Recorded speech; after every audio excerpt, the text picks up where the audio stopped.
If you ask people why they choose to work in business, the majority would tell you that their goal is to make money. It seems that people always equate business with profits by ignoring the ethics. So, isn't ethics important in business? Let us first start from a famous case.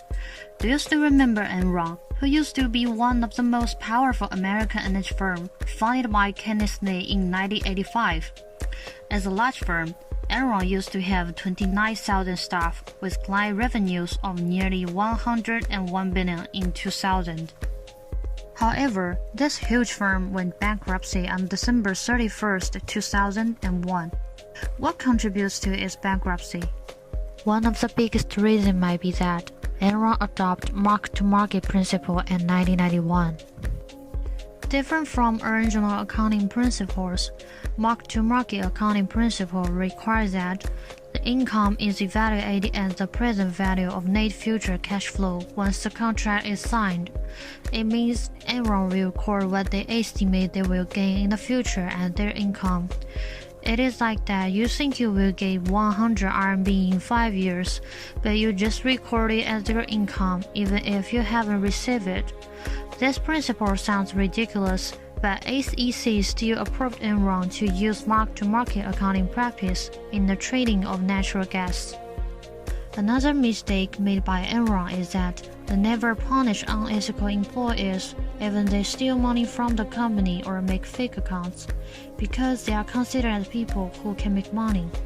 Enron's collapse is a huge scandal at that moment, and many people consider Enron's failure as a lack of ethics. They keep lying to their investors, customers, and even their own employees. They turn a blind eye to employees' unethical behaviors.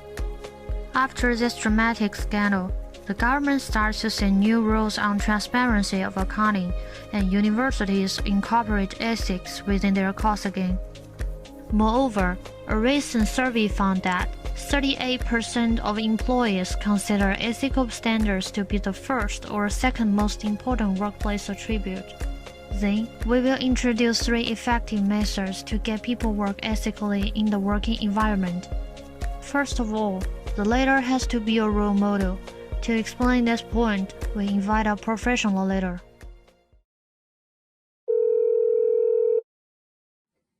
Hello, Misten. Can you tell us some opinions of you regarding ethical behaviors in the company? Yes, absolutely. I'm a CEO in the company, and to get people work ethically, I think one of the most important steps is to set an example. If the priorities themselves don't obey rules or conduct unethical behaviors, the employees will not act ethical spontaneously.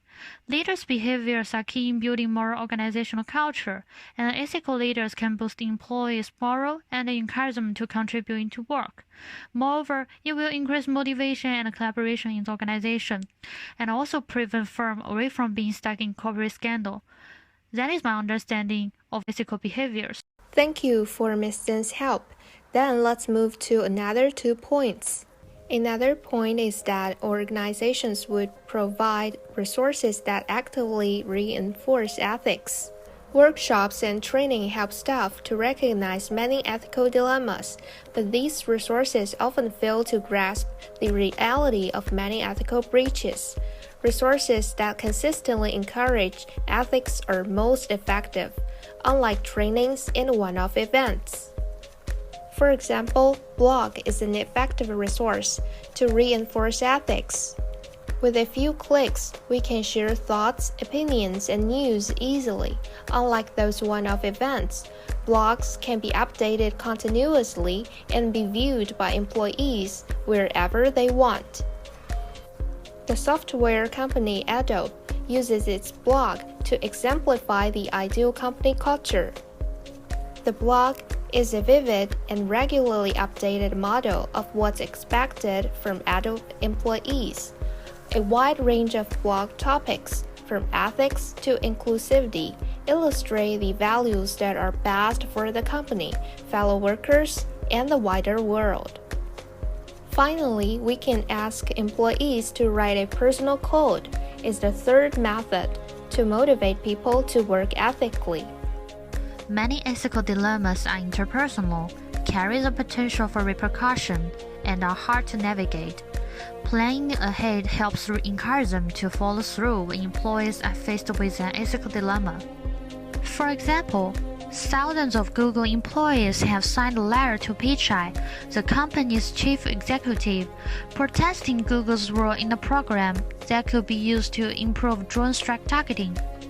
Employees feel that Google should not be in the business of war, and railed 3,100 signatures to protest the project with technology that could enable drone warfare.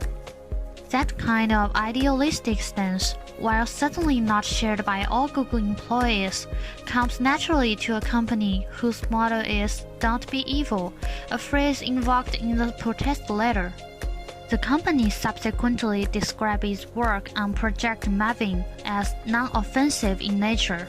As a result, both Google and the Pentagon said that the company's product would not create an autonomous weapons system that could fire without a human operator.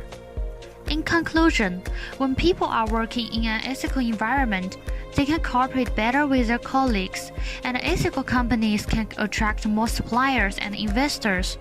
With regard to our content above, a company can get people work ethically by leading an example, provide resources that can actively reinforce ethics, and ask employees to write a personal code. Last but not least, never ignore the importance of ethics in the business, and ethics will bring you good reputation, which is essential in this internet world.